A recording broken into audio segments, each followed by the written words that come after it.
Really Charlie Podcast. Yeah, it's the Really Charlie Podcast. Yo, it's the Really Charlie Podcast. Bumping to your broadcast, grab a chair, fill your glass. Yeah, it's the Really Charlie Podcast. Yo, it's the Really Charlie Podcast.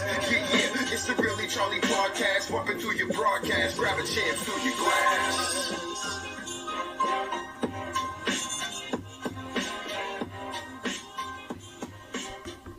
Hey, welcome to the Really Charlie Podcast. My name is Charlie Perry, and I am here to share a little Black history.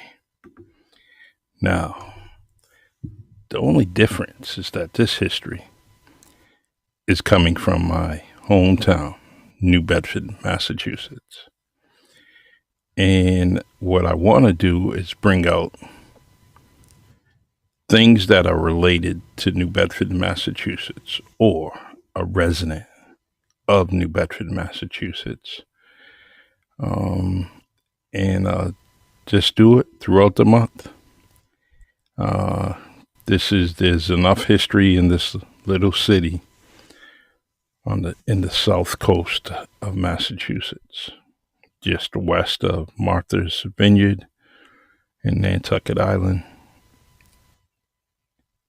And it is known as the Whaling City. At some point in history, it was the richest city in the world due to whaling. And so this is my town and our history. And one of the most iconic residents of the city was Frederick Douglass. So we're going to talk about Frederick Douglass today. There's the home that he stood in, or one of the homes that he stood in, is still standing and is part of the national park here in New Bedford. So we are very proud of it. And who shouldn't be proud of a man like Frederick Douglass? America should be very proud of this man. All right, let's start with the story. Frederick Douglass, and this is I always want to give credit where credit is due, and this is from NPS.gov. This information. Dressed as a mariner and carrying another seaman's protection papers, Frederick Augustus Washington Bailey, his true name, boarded a train in Baltimore, Maryland in September 1838. As a slave, this escape attempt was a federal crime. Bailey was born into slavery in Talbot County, Maryland in 1818. Later, his master leased him out as a caulker in Baltimore, where he would work on the wharves to make ships watertight. In the 1830s, he met Anna Murray, a free woman who would aid his escape. Murray worked as a domestic servant in Baltimore. She sold a feather bed. That's a feather bed to buy Bailey's train ticket north. At 20 years of age, Bailey traveled from Maryland to Delaware and then to Philadelphia before landing in New York City. In New York, Bailey sent for Murray. The two married in New York on September 15, 1838. 12 days after, Bailey had set off from Maryland. New York was a free state, but it was still not safe for the newlyweds. The couple took the name of Johnson and caught a steam a steamer bound for Newport, Rhode Island. Amazing. Frederick and Anna Johnson landed in Newport the next morning. There they met Quakers William C. Tabor and Joseph Ricketson of New Bedford, Massachusetts. With their help, the couple boarded a stagecoach and traveled north to New Bedford. They arrived on September 17 and were welcomed by the African American abolitionists Nathan and Polly Johnson. Interesting. They made up with Nathan and Polly Johnson, which I will talk about this couple later on this month. So they changed their name, and that was interesting, to Johnson. And they later met up with Nathan and Polly Johnson.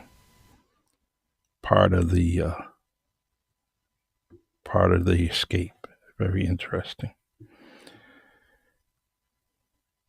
While in their home at 21 7th Street, Nathan Johnson encouraged Frederick to adopt the surname Douglass.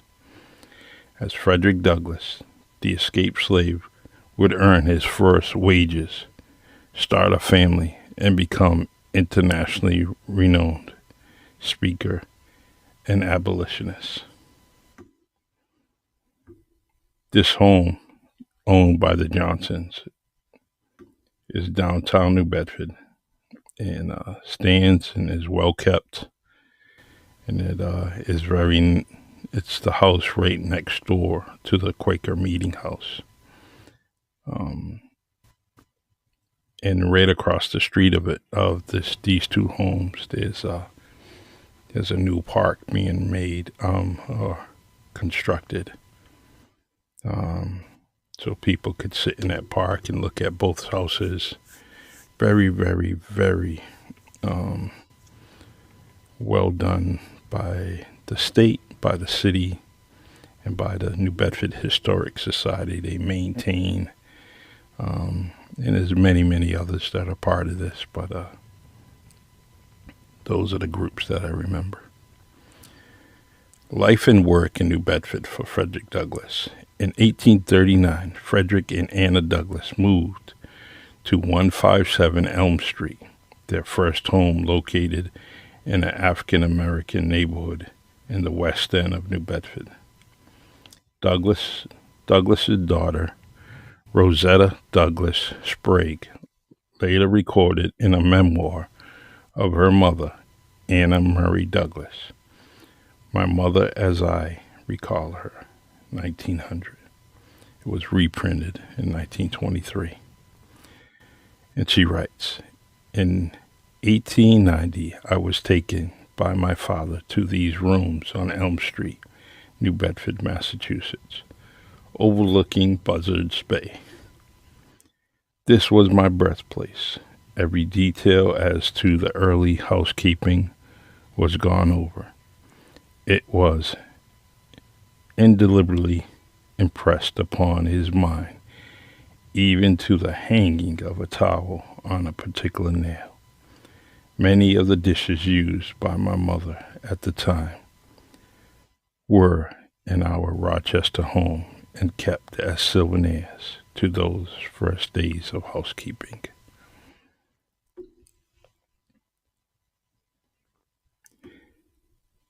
In 1841, Douglass moved his growing family to larger quarters in the northern end of the town.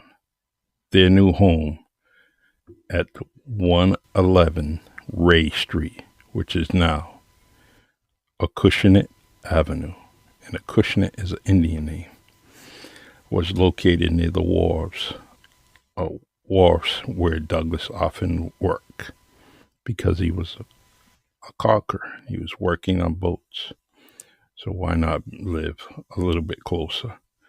Not that it was a big city and a big downtown area. So where he was living previously, he could still walk down down the hill and into the harbor area. It wasn't far at all. It's only a few minutes away. Shortly after arriving in New Bedford, Douglas headed toward the wharves, but stopped short after spotting a pile of coal outside a Union Street home. At 174 Union Street, he met Mrs. Ephraim Peabody and asked if he could put the coal away for her. She consented and paid Douglas $2 silver half dollars for his work. This was the first paid job that he had. And he writes, I was not long in accomplishing the job when the dear lady put into my hands $2 silver half dollars. To understand the emotion which swelled my heart as I clasped this money, realizing that I had no master who could take it from me. That is mine, that my hands were my own and could earn more of this precious coin. One must have been, in some sense, himself a slave. Frederick Douglass. Life and Times of Frederick Douglass, written by himself in 1893. A lot of interesting facts. When I first read this, there were some things that I didn't know. And I thought I knew pretty much a lot. But I didn't know of the residence on Acushnet Avenue, which was previously Ray Street. And Acushnet Avenue is a very, very long street. It kind of goes 3/4 the length of the city. Douglas also worked as a laborer on the wharves for Rodney French and George Holland. Now, those two names, we have a Rodney French Boulevard and we have Holland Place. So those people still have things named after them in the city. Very influential people. So he worked as a laborer on the wharves for Rodney French and George Holland. There he had worked as a caulker, making the ships watertight. However, he encountered a resistance from white caulkers. Douglas also worked for Anthony D. Richmond Foundry. So he was getting resistance already in New Bedford, which is the story or the history of this country. No matter where you went, you're still going to be subject to some racism. And even up north, where you thought that things were free, you still felt segregated. All right. A sharpening of political consciousness. In New Bedford, Frederick and Anna Douglass maintained their commitment to the Methodist faith. They attended several Methodist churches in New Bedford before joining the newly established African Methodist Episcopal Zion Church and became active in several capacities of sexton, steward, class leader, clerk, and local preacher. Meanwhile, Douglass avidly read The Liberator, an abolitionist paper, and was increasingly fueled by New Bedford's strong anti-slavery activity. The paper, The Liberator, came, and I read it week to week with such feeling as it would be quite idle for me to attempt to describe. The paper became my meat and drink, My soul was set all on fire. Frederick Douglass.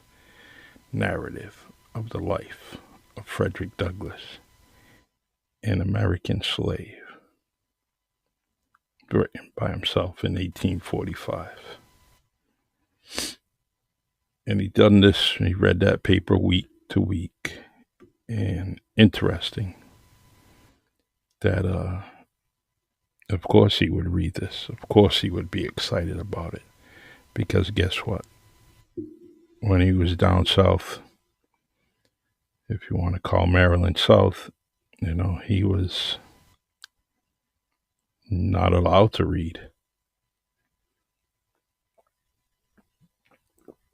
So he was able to have that literature in his hand and read it on a daily basis. Douglass himself, wow, registered to vote less than a year after arriving in New Bedford. An American Methodist Episcopal Zion Church became his platform for articulating his beliefs about slavery and freedom. Local banker William C. Coffin heard Douglass speak probably in 1841 when the church was located on North 2nd Street, and was so impressed by Douglass's sermon that he invited Douglass to speak in Nantucket. Nantucket is an island. Douglass traveled, and I'm not saying this that I'm just in case you don't know. Douglass traveled to Nantucket in August 1841, and there delivered an impassioned address that launched his career as an anti-slavery lecturer. The interesting thing is that you never know who was out there as a bounty hunter trying to get you back, trying to capture escaped slaves and bring them back to their masters.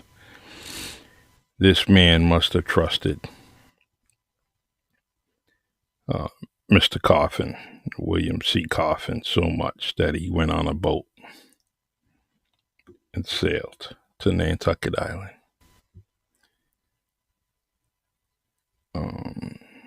Never know where that boat was leaving. He trusted him. And anyways, speaking out against slavery, Frederick Douglass used his personal experience to give him a human face to the sufferings of slavery. He rose quickly to prominence as a favorite abolitionist and anti-slavery speaker, traveling throughout the country and worked to shed light on the horrors of American particular institution. He campaigned tirelessly across the country, speaking early day to audiences large and small in public parks, town squares, lecture halls, churches, schoolhouses, and many places an audience could be assembled. Douglass also worked hard for the equal treatment of all genders and races. He was one of the few men who attended the first women's rights convention in Seneca Falls, New York in 1848. He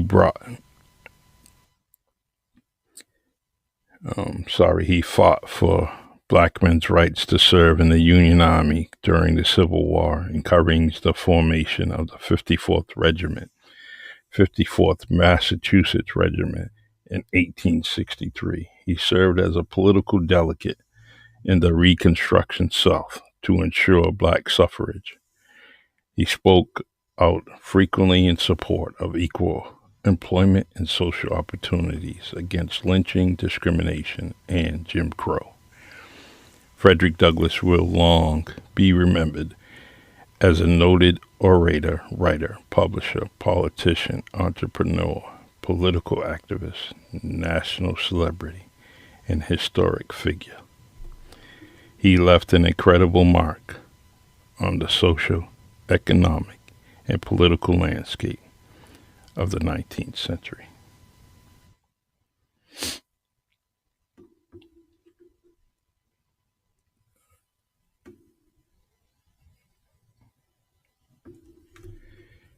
And I'm going to conclude with this. Some few facts down here, just so you know. Excuse me. Douglass and New Bedford legacy. Frederick Douglass hated slavery and dreamed of freedom from an early age. His desire to know better world, to know a better world, triggered his effort to learn, to read and write long before he was able to escape slavery. But his exposure to a community of politically aware and active people of color in New Bedford gave life to the idea that he might himself become an effective foe of slavery, an advocate for freedom. Douglass was not only a fugitive to go from